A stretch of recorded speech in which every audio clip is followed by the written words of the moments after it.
So it is my pleasure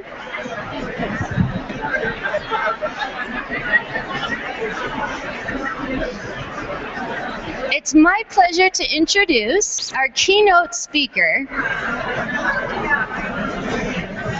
Dr. Yong Zhao, who is the author of 2 amazing books. You want to put these in your notes. Catching Up or Leading the Way was actually the foundation for what he shared information with our Leadership Academy yesterday. And today he is using some of what he's written in his World-Class Learners. I think he has a couple books in the works, so we might hear a little bit about that. And I would like you to join me in welcoming Dr. Yong Zhao. Thank you. Thank you. No, I got it. Thank you.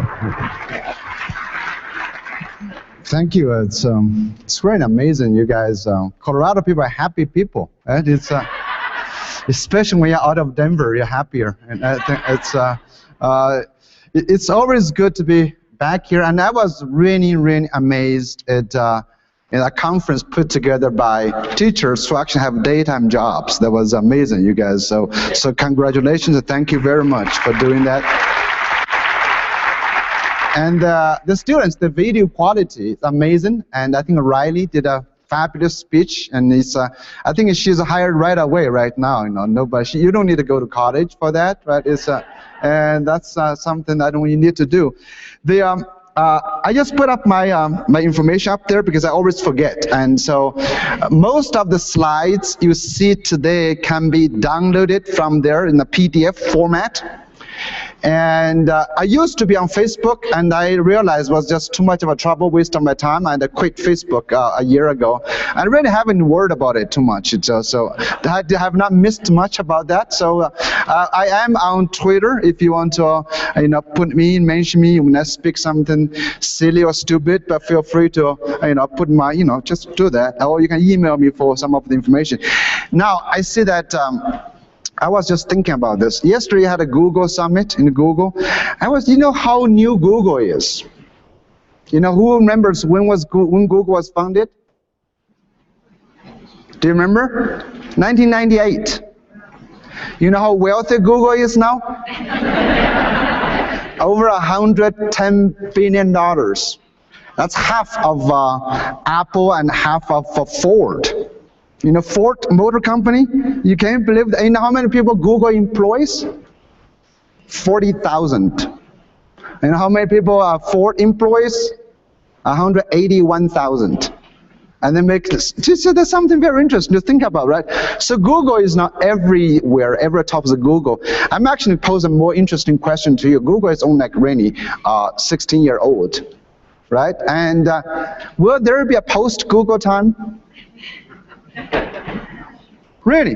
Do you think there'll be something has to replace Google? I'm sorry, if anyone works for Google, I'm sorry, but is that something is going to replace? Would you think something will replace Google? Does anyone will have a bold prediction of how long would that take for something to replace Google? Anyone? Don't worry, they will still allow you to use Google if you said this can be tomorrow. Anyone want to make a prediction? 5 years? By what? By Google itself, by somebody else? No, there's a really interesting questions because I've been in technology for a long time. Remember at that time there was something called Hyper Studio? You think that would have lasted forever? Remember every session was about Hyper Studio? Remember those things? And it didn't. I'm sorry. Something replaced it, right? Remember those LDs, laser discs? Remember those things? They were the most cutting edge. God, it's amazing. You can do random search. Remember those times? And now, of course, today. So all of these things. So I'm very happy that you change your name, you endorse. So education innovation is not about the T. So I'm happy that you changed that the name. I think it's the first year I'm here, right? I've been playing with technology for a long time, so always think education reform, education change is never about technology. Plus, I never liked technology. I hate it in general because one thing technology does, it makes you change. In schools, you guys are the ones who like technology. That's why you're here. And do you notice there are colleagues who absolutely hate it? schools, and we have no right to bother them. Do you see what I mean? We have no right that if they don't want to use, they shouldn't have to use it. When they enter the profession, nobody said you have to use Google.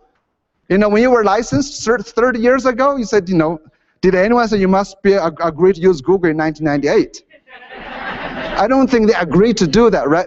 No, technology changes a lot of things, and we have to really understand how it affects our life. So before I do anything, I want to come to some agreement with you about some of the things in education, which I have come to call it the known knowns in education. Do you know the known knowns? You guys know who's came up with this word? You're not interested in politics. This was a famous saying from, I think, Rumsfeld. Do you remember Rumsfeld? Yeah. He wasted a lot of money. Remember those? He had lots of technology in Afghanistan. Remember military technology? Remember those things times? Okay. By the way, I, as an English language learner myself, as immigrant from China, I came here about, 20 years ago. I always find American politicians great linguists. They are very creative linguists. They use language like, like the known knowns. One of the great linguists was President George Bush.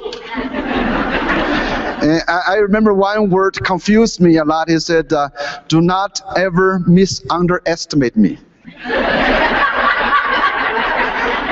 Misunderestimate. It's actually quite a good word, right? And another thing was, because I'm always into international politics, another thing President Bush said, more and more imports are coming from foreign countries. It's so true, right? It's so true. More and more imports coming from foreign countries. So the same thing with this. Let's tell the truth. Known knowns, basically, I think Rumsfeld talk about the unknown knowns, the known knowns, the known unknowns.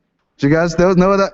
So known knowns basically means facts we have generally agreed upon in a situation. So I want to invite you to consider the 4 things today in education. And these are the preconditions we need to think about whatever we do in education. So the first thing, do we agree that human nature, our children are born very diverse, born curious and creative? Do you agree with this? Yes? Those who don't agree, just get out. Okay. And you have to agree with me now, okay? Because I am up here, and you are down there. So whoever controls the mic gets to call the shot. Okay. And the second thing I think is that we also know we have entered a very different kind of economy. When I was telling you Google, what does Google do? I mean, max $110 billion versus Ford. Remember those things? Just amazing stuff. So that's very different economy now today. And then we have to think about, as teachers, as educators, we're in the information business. Our big challenge is that we don't monopolize information anymore. This is, again, fairly new. With smart devices, it's very ubiquitous access to information is everywhere. I think about 93 to 97%, nobody knows the exact number. Just believe me because I said it. It's 93 or 97% of information is digitized, and that's called human knowledge. It's probably true. I mean, I don't know. I heard it from somewhere, and so it must be true. And now, let's assume if that were true, it means you can have access on any device anywhere. That's amazing. It's shocking. And people were complaining about the wireless here on Copper Mountain. I mean, you guys complain we don't have fast wireless. You know how amazing it is? You can talk to someone from thousands of miles away. I mean, this is already amazing. We are so ungrateful, And it's. I mean, serious, human beings are very ungrateful. I mean, we go there, you wait for 3 hours, wait for airplane that's delayed. It's, oh my God, Can you imagine what that means to you? Us, tons of metal flying in the sky. That's shocking. It's just, so we are very ungrateful. Information is everywhere. And the final thing is that we do live in a globalized world because of those things. So those 4 conditions, when you think about education, we need to start by thinking about what do they mean for education? Yesterday, when I spoke to the leadership group, I think they're about 10% of here. Someone were there, and I asked them about the implications of the Google car. That's how we started. Think about, what does it mean to have a Google car in our life? The first answer many people thought about is that, well, you'll never be caught drunk driving. You can drink as much as possible, you'll never get arrested. That's very good for Colorado. It's a microbrewery, it's all good stuff. It's an economic booster. Okay, so now, if we take those conditions, as I just said now, if everybody is born creative, curious, and with diversity of talents, which typically we've been playing with the idea called multiple intelligences. That is, we are differently talented. That has two interesting implications. One is that, yes, we are different and talented, but we are not equally talented in everything. So if those of you who think you are great at everything, that's not true. Okay, so that means you can't be great at everything. That's why we're called human beings. If you were, we would call you God. Since that's not the case, you'll be a human being. Fallacy, human fallacy. But the second thing is that you cannot be bad at everything either. Do you know that's how cool it is, right? You can be bad. I've been tracking and saying, some of you will feel like you are not good at anything. You've been depressed about that for ages. I'd say you are very good at getting depressed. That's a talent too, trying to get depressed.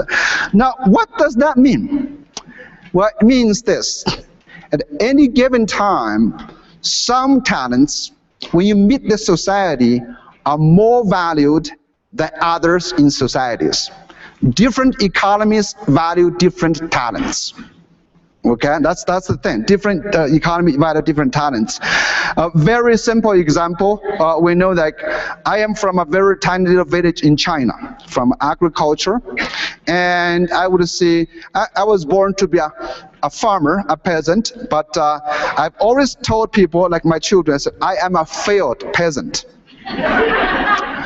I wasn't good at the common core in my village. The common core in my village would be driving the water buffalo. And I had no talent in managing that beast. I left. I came to Colorado. That's much better for me. Okay. So do you see the difference? Talent. And I was useless in my village, but so would Lady Gaga be useless, She would be useless in my village as well. Imagine those things, So think about this whole idea. And often the value of talent is normally redefined by technology.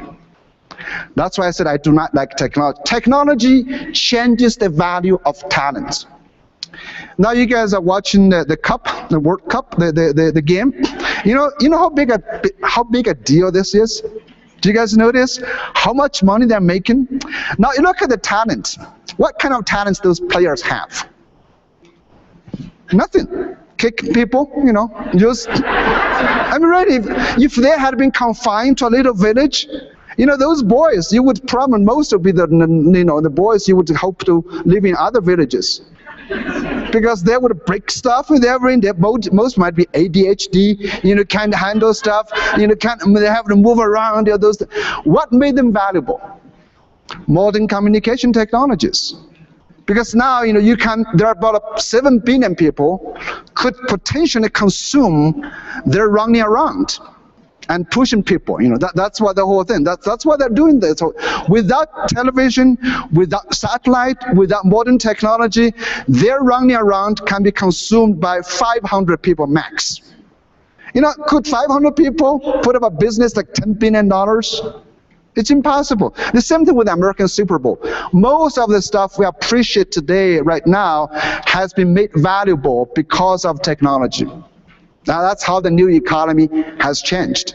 We call this long tail phenomenon. That is, because you can reach a global audience, then you suddenly, no matter how strange that talent is, has become more valuable.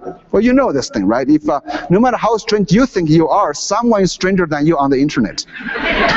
Right? Did you notice that? Right? So so you can find some consumer somewhere. No matter what you do, it's so strange, right? It's just really interesting to think about. At the same time, something we talk about today, we think so important. Reading, literacy. We think literacy is so important. Really? Do you guys, literacy has not become important until the last perhaps 200 years. And that's because of technology. And actually, I would blame all illiteracy problems on Gutenberg. If we did not invent this darn thing, would we have to learn how to read? A few priests would be sufficient. They can read this stuff, And actually, let's actually, again, imagine this. Do you think if we had today's technology 2,000 years ago, would there be any need to invent writing? If we had everything today, do you think? Writing is a very boring medium. If you notice that, it's a 26 letters, it's boring, it's very impoverished medium. The only reason we had it was basically what I call the poor man's solution. The solution to two problems. We want to make sure we can pass information across time and across distance. That's right, to preserve the information. And writing is a really bad medium. You just notice those things, letters, Then we were forced to use our imagination. It's actually not a very accurate way of describing things. Much worse than YouTube, right? And by the Google just bought YouTube. I don't know, just in everybody. Google is owning everything nowadays. And so, nothing against it. I don't own Google stock, but now. So think about that. How technology has redefined. Now let's bring back today. You are great at something, you're bad at something. If you happen to be great at this thing that's valued by society, we think you're doing very well. If not, you belong to the special education group. That's how we go. That's how we do things. We define always those things. So the first thing I think as educators today we need to think about, what skills and knowledge have become more valuable.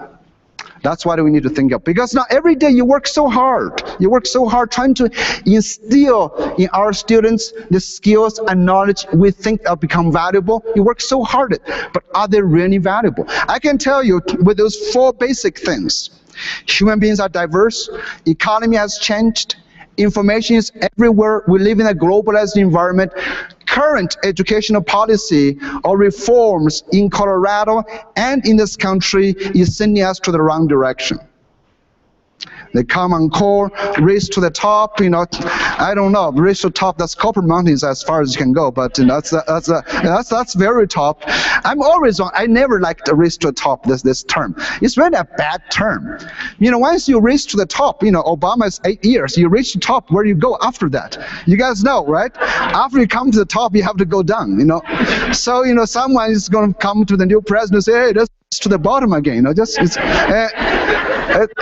it's not a good idea, just race to the top. But anyways, all those things, and all of this, we're trying to make our students to comply to traditional model. What we're basically doing now, we're trying to fix a past paradigm without recognizing the transformation technology has brought to us. So we're trying to fix the past paradigm. For example, now what's the past paradigm? The Common Core is this great example talking about that's something else I will show you later if I have time. So what's the Common Core trying to do? The Common Core is basically trying to define better what knowledge is of value. Right now, that's what we're trying to do, right? Common Core. And the Common Core is now, it's basically trying to fix what I call the traditional paradigm of education. We try to prescribe what knowledge, what skills are valuable. That's what we're trying to do. We have now the English language arts, we have now mathematics, and we're calling the Common Core college and career readiness standards. Remember those things? People debate with me, say, oh, you see, the curriculum is a standard, it doesn't really matter. It is trying to say, I have included in this list the things you should know in order to be ready for college and a career in the future. That's the general idea. Now, in order to do that, you have to have a lot of guts to do it. Especially today, okay? First of all, can you really prescribe or make a good guess of the knowledge and talents we'll need in the next 20, 50 years? So can we? I mean, and the second, of course, as people, can you really trust a bunch of people, no matter who they are? No matter who they are, unless I have a direct line with God, I mean, it's very, very hard to make a prediction.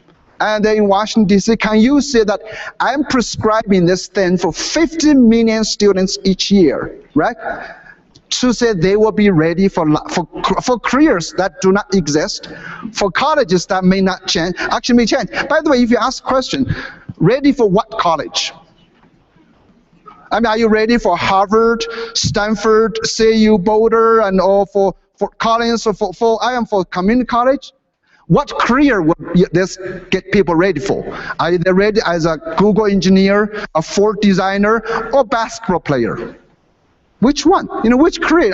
This is a very interesting thing, because remember this one, once you include something, you exclude something.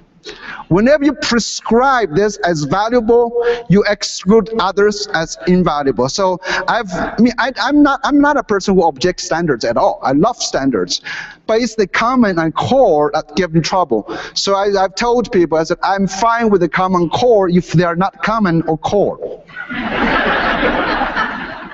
Yeah, I mean, once you do that, because you exclude a lot of things. So let's take a look. Is that going to be?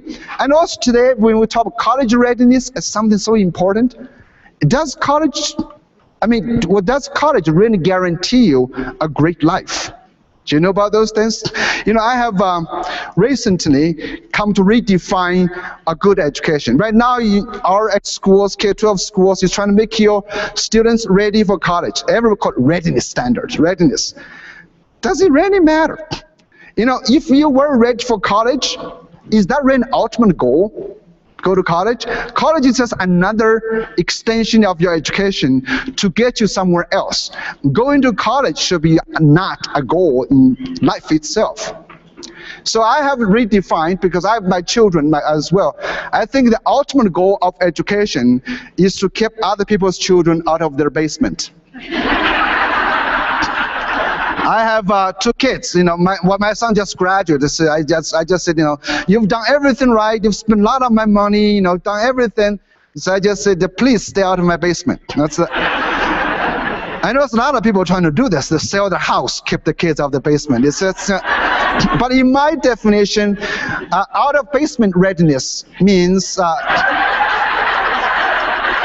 Means independence. It means like psychological independence. You don't have to call your parents every day, and it's social independence, so you can hang out with people without them kicking you out of their community, right? And financial independence. You have the skills, knowledge that people are willing to pay you for it. Something very simple. So let's just talk about one set. I'm just talking about financial independence. Are we, through the common core, describing skills and knowledge that will keep our kids out of our basement? That's basic. By the way, going to college has no guarantee out of basement experiences. You even look some of the very interesting data. 53% of recent college graduates are unemployed or underemployed in the U.S. The same number, I was just in England, London last week, has same thing, 5%. Unemployed or underemployed. There are 2 types of underemployment. One is that you work part-time. That's good. Another is that you work on things that do not require a college degree. You don't even have to pay. It doesn't pay what you went to school for. Like chemistry major serving cocktails. And by that, they don't taste necessarily any better. So and China graduates now about 7 million college students this year. I can guarantee you many of them won't have jobs. Canada, Australia, most countries have this thing, this underemployment problem. In the European Union's unemployment for youth is very high. And remember, unemployment rate is actually a very bad measure because it does not capture those who have given up looking for jobs. If you don't look, you're not active looking, you don't count into this whole pool. We have a lot of problems in employment. You probably know, I'm sure every one of you knows someone's children are back in their basement. And not only back in their basement, they owe on average $23,000 in college debt. That's in the US. That's not very happy, right? It's not very good. So that's our first big problem.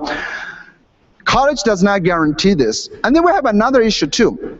Like I said, we have about 50% of our students, college students, who are employed, actually working on jobs that they do not require a college degree. We call them overeducated. And well, that's why actually in America, we can proudly tell people we have the best educated generation of bartenders and taxi drivers. By the way, taxi drivers, that job will be gone. We're replaced by Google cars, so that's not going to last very long. And we have another problem in education too.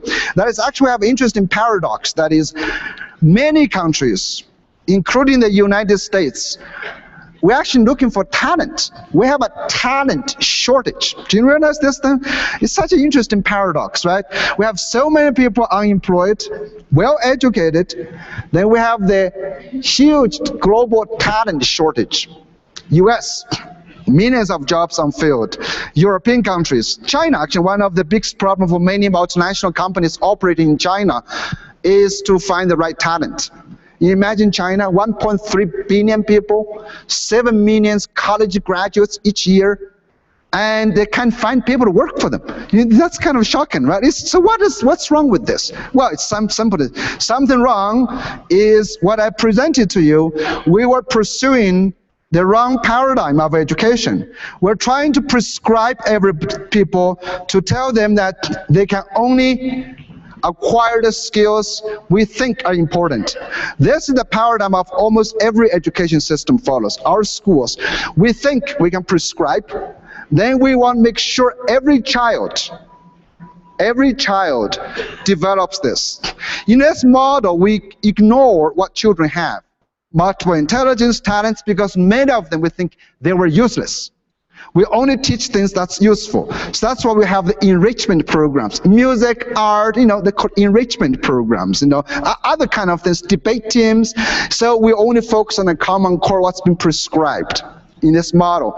So we were making a bet, and that bet would have been correct if we lived in a society that doesn't change very fast. If we live in a society that's closed, we don't change very fast. So that's okay. And also that used to work very well when we knew millions of jobs required similar skills. When we know the majority of our population worked on jobs created by a few people, by a few great people. Remember, for the last 150 years, most of us worked on jobs created by a few people. By the way, most of those people who created jobs were dropouts of schools. Then they hired graduates to work for them.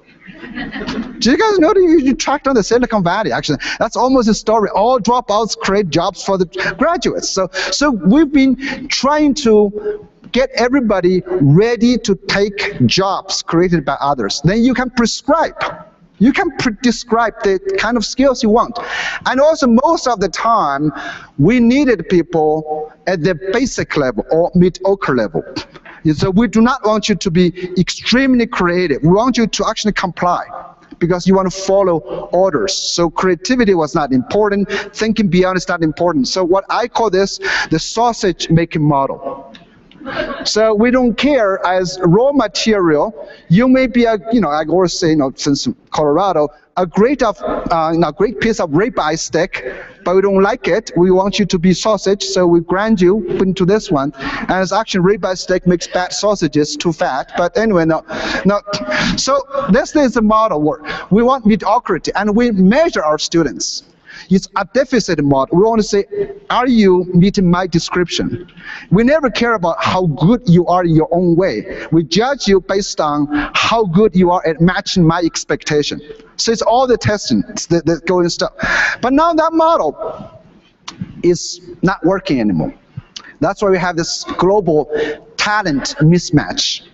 We want different people. Our schools continue to produce people fit in the old industry. So how has things changed? It's very, very simple, and that's why I will show you this one. We blame technology. Remember this one thing? This was used to be the dominant way of production. When people go to 9th grade, 12th grade, graduating, they get a skill work for Ford or General Motors. Today, those jobs are gone. So this is this.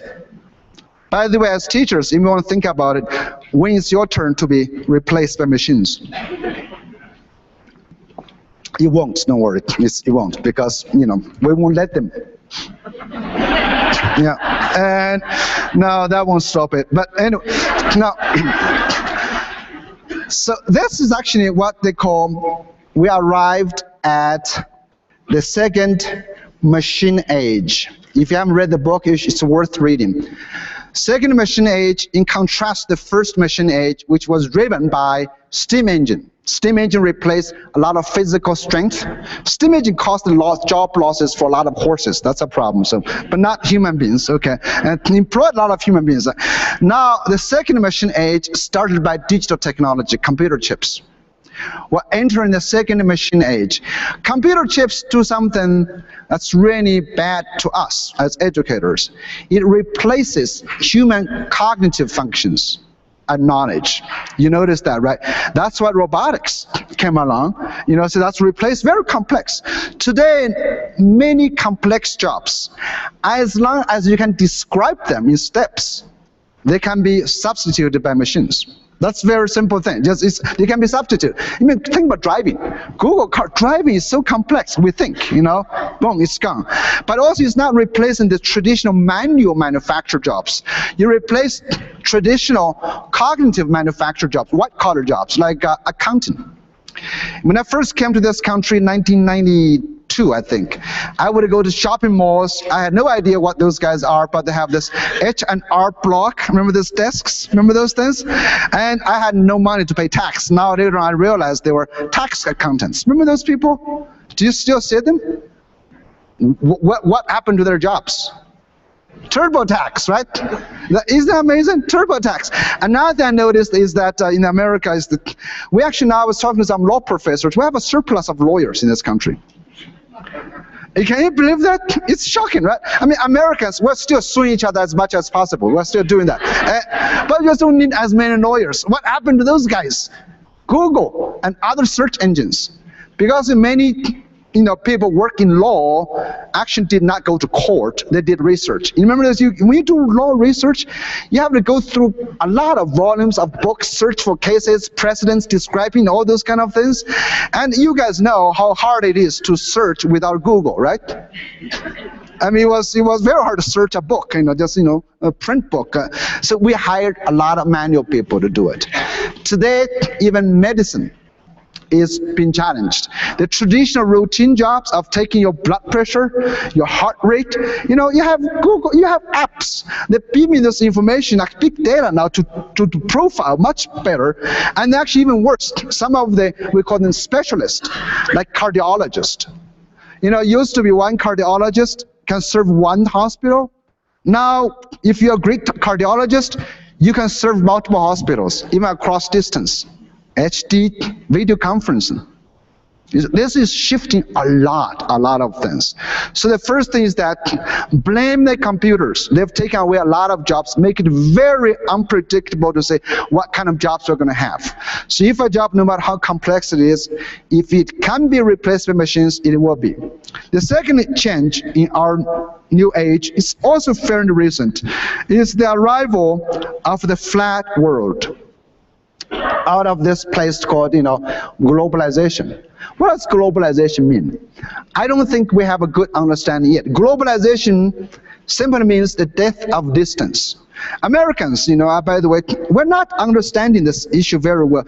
Most of us, we grew up in a local community. We think things locally. We think about Douglas County, Jefferson County, Copper Mountain, America. We don't think about others as something. We always think we are the best. We don't need to worry about that. We think our students are going to work locally. That's all we're thinking about this whole thing. And by the way, I found this some really funny pictures about how we think locally. Everybody thinks we're the best. This is the old Chinese view of how we are the best, So that's how everybody thinks like that. So we don't care about others. And this is a 2000. Then we have the American view of other people. That's the American view of others.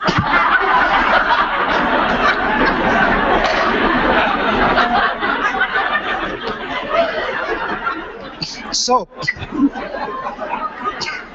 that's what the Americans.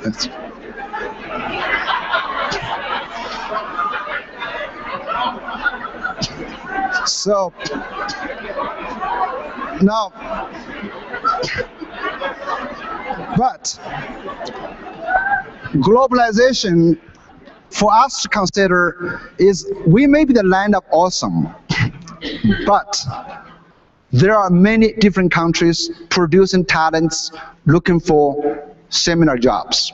So we call something called offshoring. When distance dies, jobs go to other places. When jobs go to other places, what means challenge to us? Remember we talk about machines compete with education. It's making a lot of the skills and knowledge we train our children to have obsolete or valueless. Offshore makes the same thing. When jobs go to India, Brazil, China, Indonesia, or Ghana, or Tanzania, it basically means whatever skills we're teaching is being devalued, because to produce the same skills and the same knowledge in other countries cost much less. In the US today, for every K-12 student, on average, the cost is about $115,000 for all of our students in the US. And in China, it's probably $10,000. Vietnam might be less. So if you're producing the same knowledge and skills that can be bought at $10,000, you cost you $15,000, you've lost. So there's two challenges for us. So that's what we're facing massively, called jobs that will be substituted and non-substituted. Basically, most new jobs, your jobs will be low-skilled work that cannot be offered or mechanized.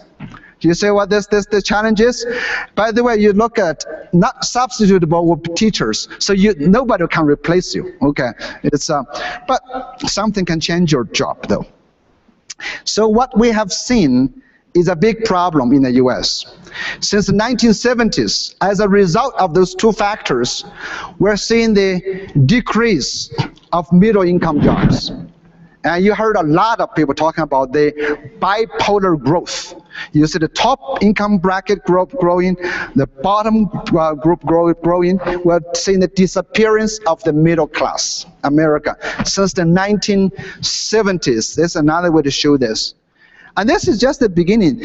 When the middle class, the bedrock of any democracy, disappears, we're going to face big problems. Now you can say this may be a public policy problem. You can call it whatever issue, but I think actually it's an education problem, because most of our traditional middle class jobs have been sent overseas or replaced by machines. And therefore, we're seeing the result of massive technology shifts. You see this over the last 200 years. The proportion of jobs have changed in our society. 200 years ago, you can say about nearly 50% of people are engaged in farming, fishing. That's the traditional jobs. Then those were replaced after Industrial Revolution by so-called working class people. Most people were employees, worked for somebody. Then after 1970s, when computer technology becomes more sophisticated, when the second machine age began to emerge, you said that we lose those working class people. On the rise are two types of jobs: creative jobs and service jobs. The service jobs are the low income, low salary jobs. You look at growth now today, a lot of growth is in that area and not much in the other domains. So now for us as educators, if you want to educate, what kind of people you have to produce to become the new middle class? That's our job. So who is the new middle class? What skills and knowledge you have to cultivate in them? Well, the answer, if you look at this one, is that number one, it is going to be the creative class. So that means everyone has to be creative. Remember the traditional way, we don't want you to be creative. The tradition, now creativity is job security.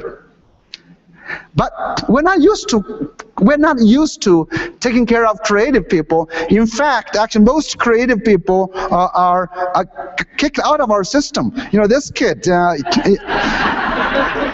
if you had a kindergarten readiness test, this guy would not be ready for kindergarten. Right? That's just, so we have not been used to taking creative people, and creativity has been traditionally suppressed. Until creativity as a concept was only began to be talked about after 1920s. And reading and writing, we deal with the creativity after 1980s. So today, when you think creativity is so cool, everybody endorses it. But for a long time, we don't like it.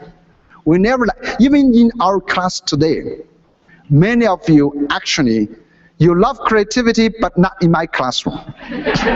Just somebody else's classroom. I would love it, great. And also, we want you to be creative, but in my way. That's the kind of idea. Do you see that? Because creativity, by definition, it's actually neutral.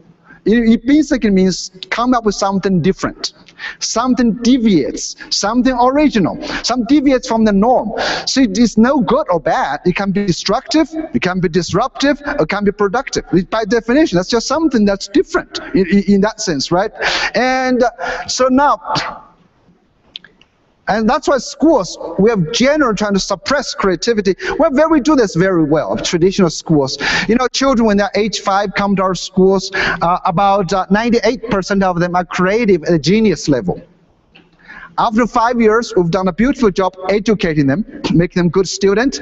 We've successfully got rid of 60% of those guys. Remember, they're creative at the genius level, not just creative, okay? This is for divergent thinking measures. This is from the Torrance test of divergent thinking. And after another 5 years, when they reach age 15, graduate from middle school, going to high school, we got about 10% left. See how successful we are within 10 years?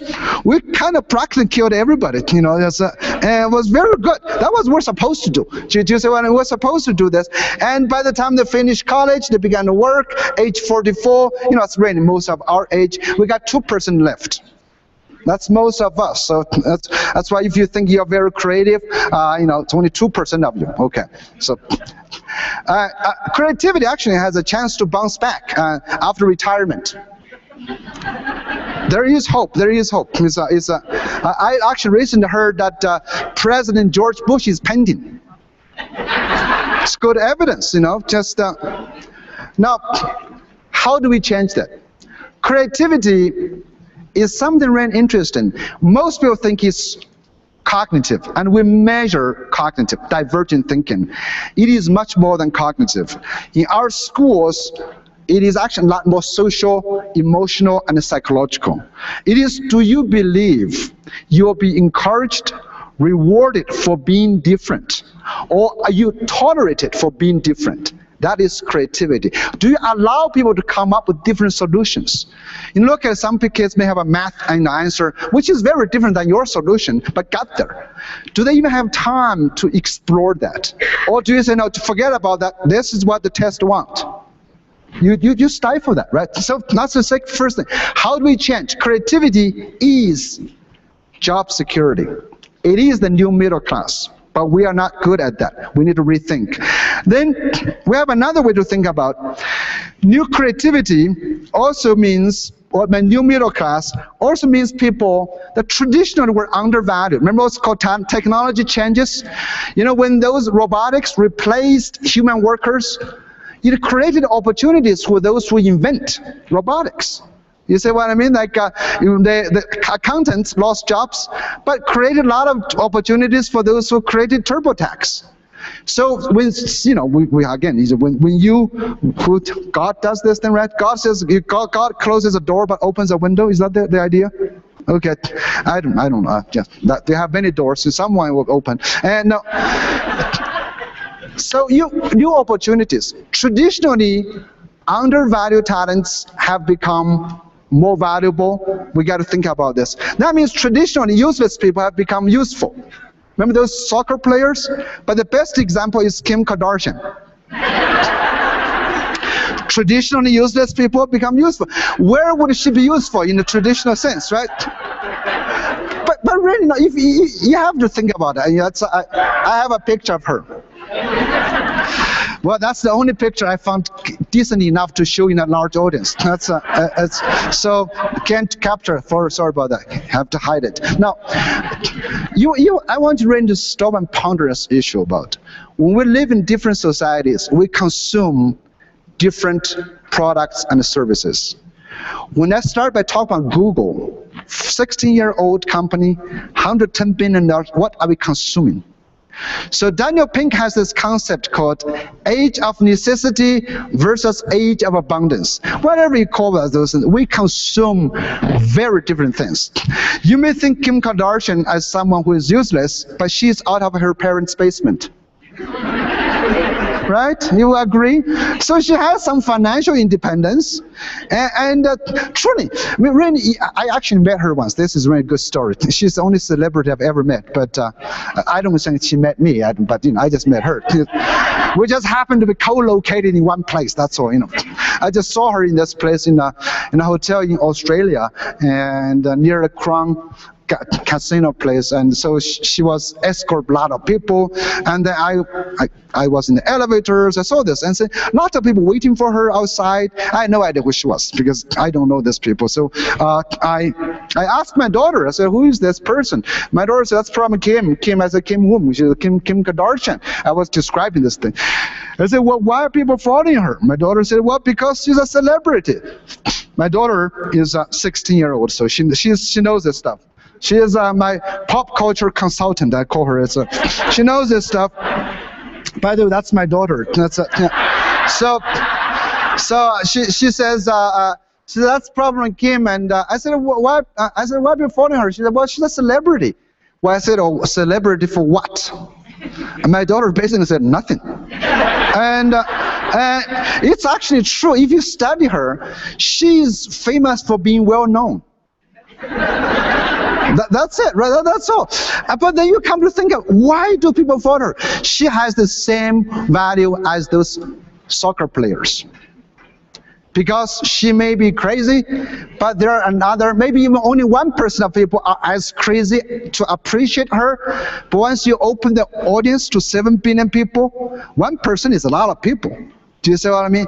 And now today we truly arrived at a new age.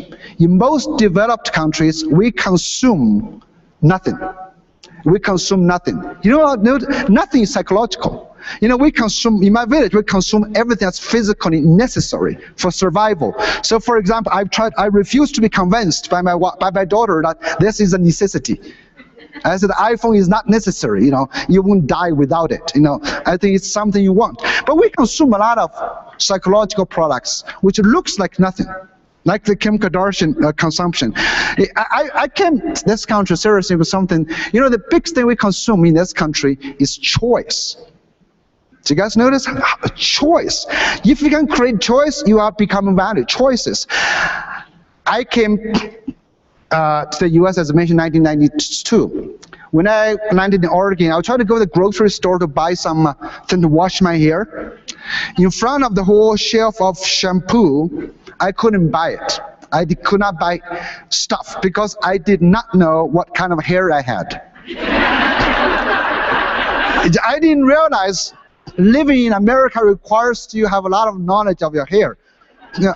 Normal, dry, oily, remember those things? Dyed, undyed. I had to hire a consultant for this stuff. No, but if you take that idea, do you guys know how, when I was in China, I had a bar of soap for everything, which was fine, no problem at all. Right? But now, do you guys notice the choices you consume in cosmetic products?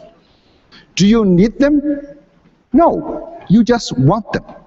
The same thing goes with music, art, food. Actually, food is a great example. Do you guys know, like, if you go to Denver, it becomes this great place. The more money you pay, the less food you get.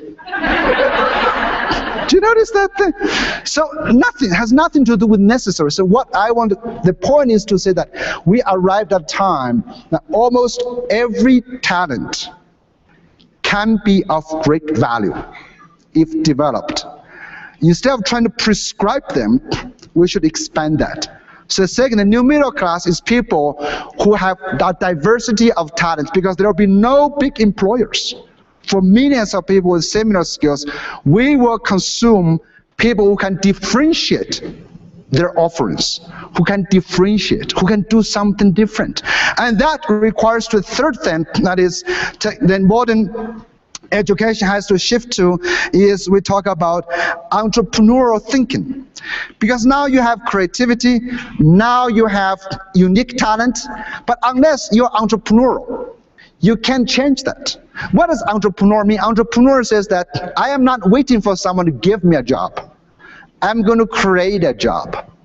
In America, $115,000 should produce entrepreneur thinkers. You know, if we do not create opportunities for ourselves and for other people, it's morally wrong, because we have the opportunity to do it. Why would you compete for people, you know, on those jobs that cost so much less? This is what we have to do. So we have to think about entrepreneurial thinking as a new way. But entrepreneurs, this term has often been misused and confused. People think it's only business people. Entrepreneurs, simple, they are risk-taking people who try to solve problems. They are simply different from employee-minded people. So today we need business entrepreneurs. We need a social entrepreneurs. Social entrepreneurs are interested in maximizing social impact, okay? And we need intrapreneurs. Intrapreneurs are people who work with large companies. I think what Kincaid was telling the story, said Apple computers that they will tell you, if you want to be managed, you are not employable. That's what they want, entrepreneur thinkers in a school, in a company. And we need a policy entrepreneurs. Those people engage in public policy making. The overall idea is that entrepreneurs are different from others. Number one, they do not wait for people to give them a job. When they see a problem, that becomes an opportunity. They don't just complain, they try to solve it. And then they are not only trying to come up with the idea, they come up with action plans. You know, like Steve Jobs did not like mainframe computers. He came up with something, let's work on personal computers, something like that. Also, entrepreneurs has to survive a lot of failure. You can't be successful the first time, you know. So this is every domain, not only business. We have big entrepreneurs, little entrepreneurs.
Side effects.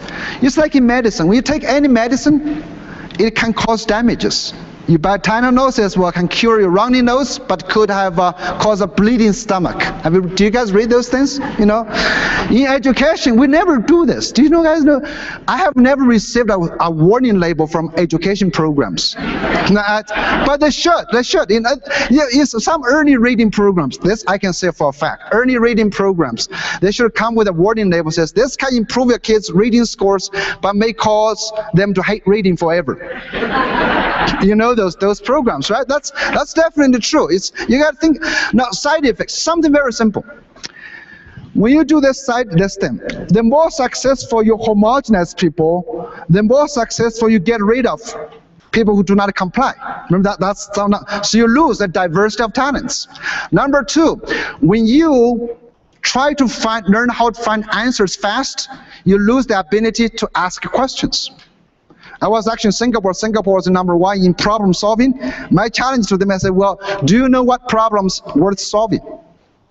Solving a problem you may think is cool, but actually finding a problem worth solving might be more important, asking the right questions. But when you are trained only and you are rewarded for finding answers, which means get good test scores, that's not good. And third, you only have so much time. If you devote all your time memorizing one thing, you won't have time to do something else. So this idea of side effects is worth thinking about. And now, let me just give you some suggestions. If we want to get kids to be out of our basement ready, what do we have to do? Here's something I think we need to push for: a new paradigm, a new education paradigm, which is not focusing on stifling people, homogenizing people, but to expand. So my approach, I would say this new paradigm, I call it entrepreneur-oriented education paradigm, is trying to make everybody great in their own way. There's three simple elements. Number one is called student autonomy. We have the resource, we have the technology to cultivate personalized education experiences. That means everyone is pursuing their strong interest. So education is here to enhance your strength, not fix your deficit. Remember I was talking about multiple intelligences? If you look hard at everyone, everybody is good at something. How can we turn that something good into something great? That's need to personalize education. It's differentiated. It's different from differentiated instruction. Our job is not to find different ways for our children to arrive at the same place. We want them to arrive at different places. That's a society. That's how they can be creative. They can be entrepreneurial. Number two, we have to think about how do we do this? Many of you engage in doing project-based learning.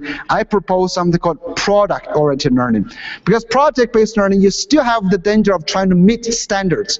What I want to say today, with the availability of technology, we truly can turn our classrooms into places for just-in-time learning, not just in case. Do you guys notice in our schools, everything's like, well, you need to learn this because you might need this in middle school. In middle school, you might need this in high school. We're always just in case you might need this in the future. It's never about meeting the current needs. Technology enables us to do that. You do not have to wait. So I want to encourage a lot of you to be working within a context to have students making products serve genuine purpose. Ask your students, why do we need you? Are you producing something that serves a purpose in the world? And finally, we need to do all of these things in a globalized campus. We talk about globalization. That is, your school does not have to be an isolated entity. It can be a global enterprise. You can bring resources from globally. You can expand your students globally. So as one example to end, as a platform, I've been trying to build something called, if I can find it, I'm sure I'll find it. It's called, this is a global learning platform I've been building at the University of Oregon. You can play with it. The first version is it's very cheap. The second version is free. It's one for adults, one for K-12 students. It basically enables every school, every teacher, every student to create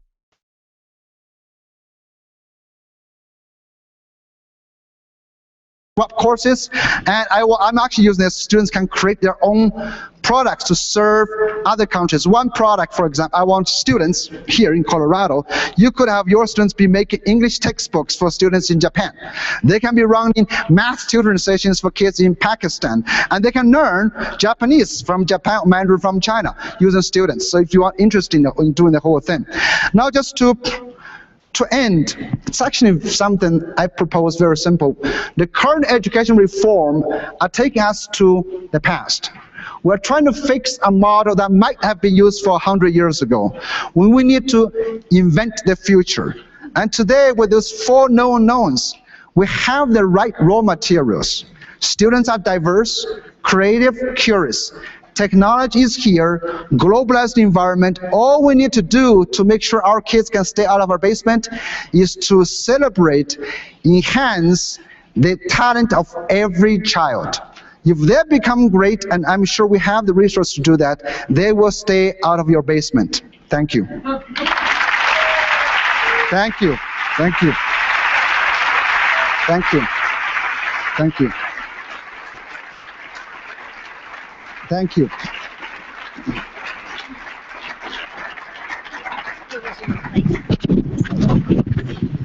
Folks, enjoy your lunch, get outside, take a good walk, take a walk and talk, and enjoy sharing what you learned today.